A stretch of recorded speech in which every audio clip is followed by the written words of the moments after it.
Welcome to our September reading. We are going to take a look at the theme for the month. We'll talk about the Numerology of September.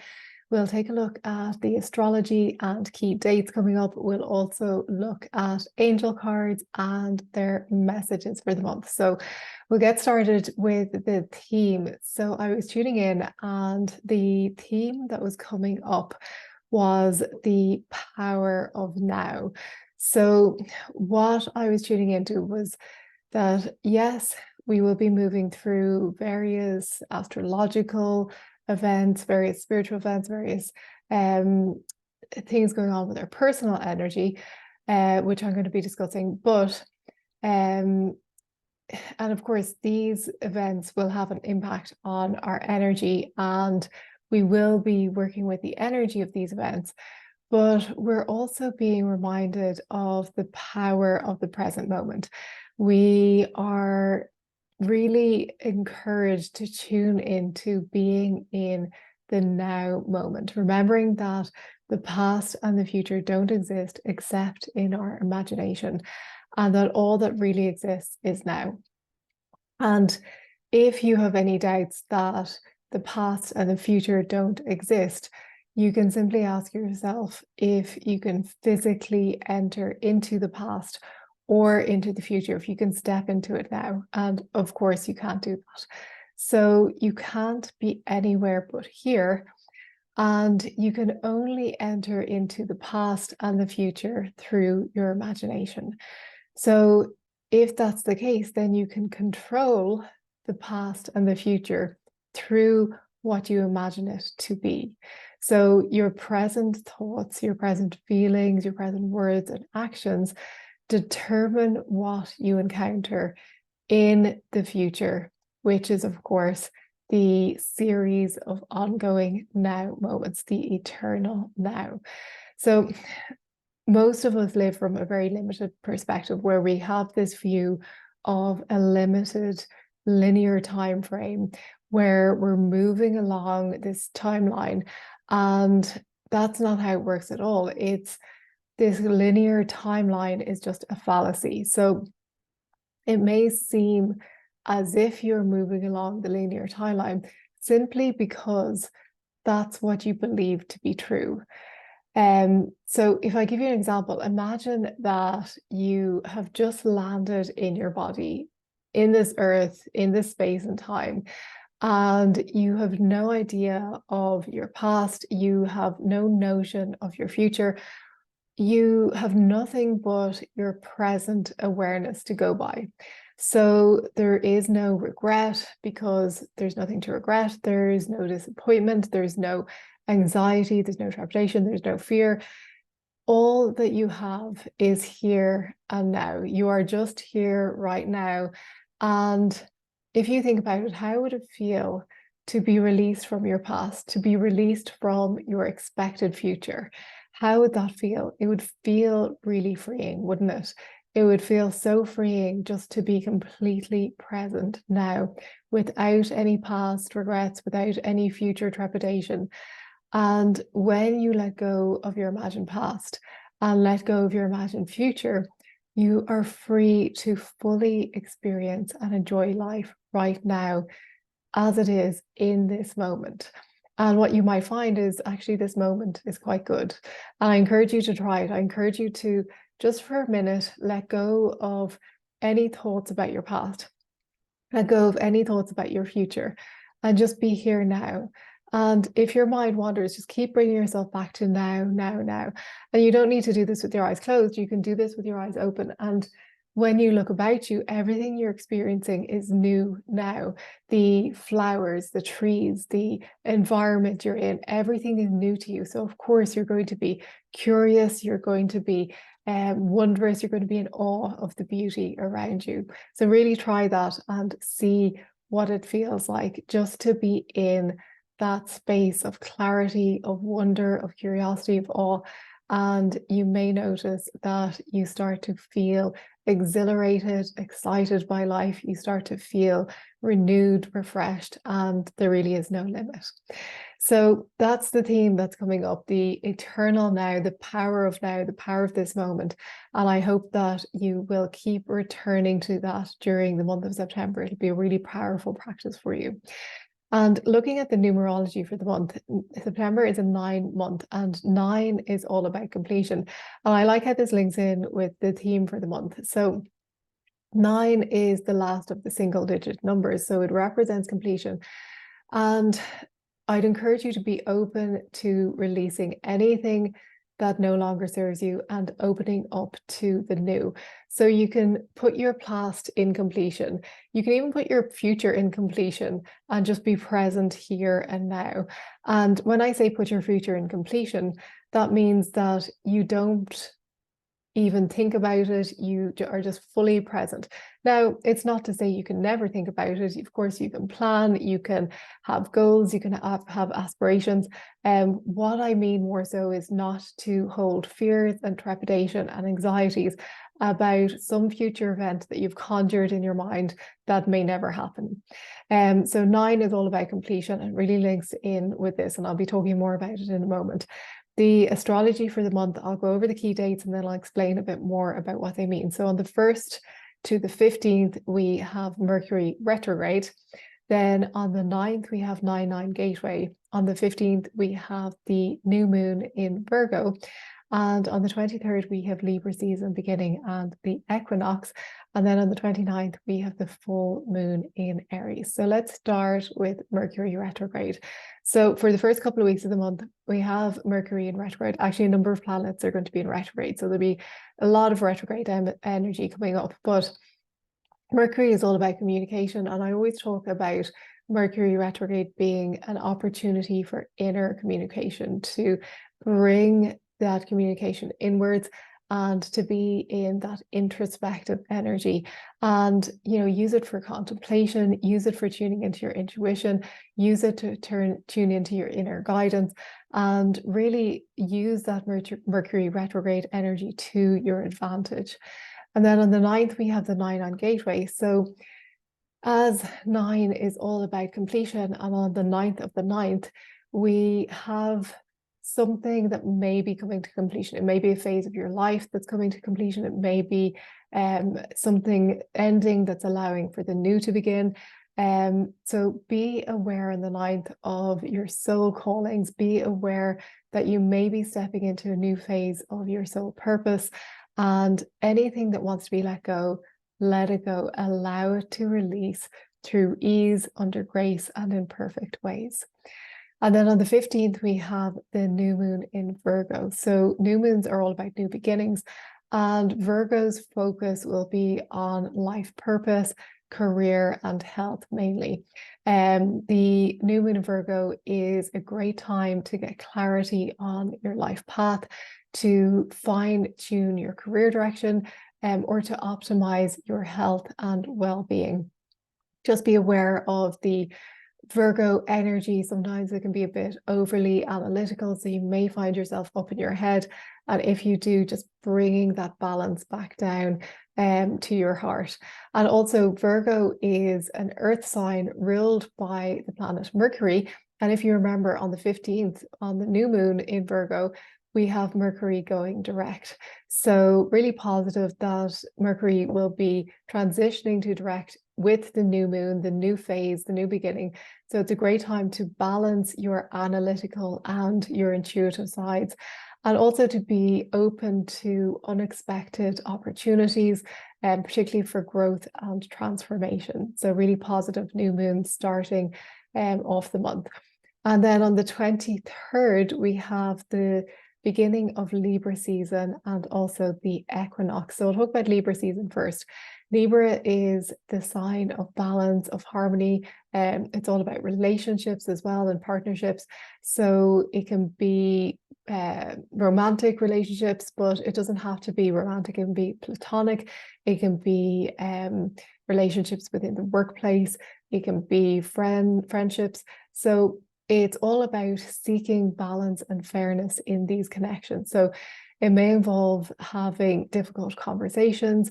It may be about making compromises or finding better ways to understand the other person or the relationship, and to better communicate with each other. And we may also need to look at our own issues, anything that we have coming up, and to establish healthier boundaries with others as well. So boundaries also coming up. So what I'd encourage you to do is take some time during Libra season to reflect on your relationships, to look at how you can create more balance and harmony and compassion in these connections. And we will really be supported in doing that if we focus on progressing through ease, through grace, and in harmony. So the other aspect of the 23rd is the equinox. So the equinox is the time of year where day and night are equal in length. So it's a turning point. In the northern hemisphere, we have the lengthening of the nights after the equinox, and it's the reverse in the southern hemisphere. So it's a really significant event, and it marks the beginning of a new season, but it's also associated with rebirth, with renewal, and also balance and harmony. So the fact that it falls in sign of Libra, which is the sign of balance and harmony, really bringing opportunity, as I said, balance and harmony in relationships, but this can be applied to any area of your life. So really tuning into, well, where do I need more balance? Where do I need more harmony? How can I instill this in my life? And asking those questions. And the equinox, it's that portal where we can maybe access the answers a little bit better. Maybe the answers come through a little bit clearer. Maybe your intuition is a little bit sharper, and you get that clarity that you're seeking. And then at the end of the month, we have the full moon in Aries. So we have this fiery Aries energy coming up. And the full moon in Aries is always a time to tap into courage, to tap into our passion, our drive. We can use this fiery energy to get us going and to fuel our goals and aspirations. So it's really a time to embrace change and to take bold steps forward to pursue our dreams, but always remembering when we do take action that it's aligned action, balancing head with heart, and really tuning into our intuition first, making sure that this is the right action for us. So that's an overview of the astrology for the month, and I'm going to share with you the angel cards that I have picked.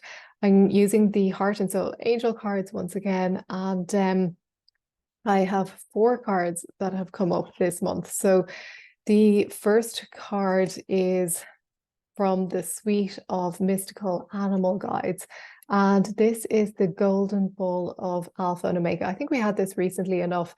So this is the master card of grounding, balance, new beginnings. And the message says Golden Bull is both end and beginning, Alpha and Omega, whole, grounded and balanced. So here we have this grounded and balanced energy coming up, which seems to be coming up a lot during this month. He urges you to deepen your divine connection through love. Above his horns shines Venus, morning and evening star.